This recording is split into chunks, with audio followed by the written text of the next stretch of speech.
చెప్పిన ఆడ సందులోకి చెప్తాను తల్లి. ఎంఆర్ఓ గారు, ఈ పెద్దమ్మ వాళ్ళది 2 ఇళ్ళు పోతాయి మనకు ఇచ్చినారు పాపం. ఒకటే పట్టా ఇచ్చినాం ఆ రోజు. ఇస్తారులేమ్మా, మీరు ఖాళీ చేసుకోండి, ఇంకా క్లియర్ చేస్తాను. అయ్యో అన్నీ చెప్పిన 3 నెలల నుంచి చెప్తాను సార్. తల్లి డబ్బులు ఇచ్చినాక నోటీస్ ఇచ్చిన చెప్పినాం కదా, ఇంకా కొట్టేస్తారు తల్లి.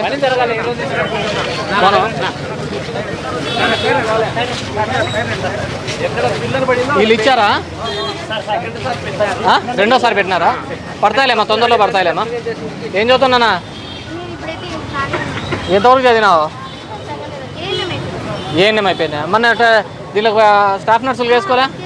వేసుకున్నావా? మెరిట్లో రాలేదా? Good, all the best. వచ్చినామా?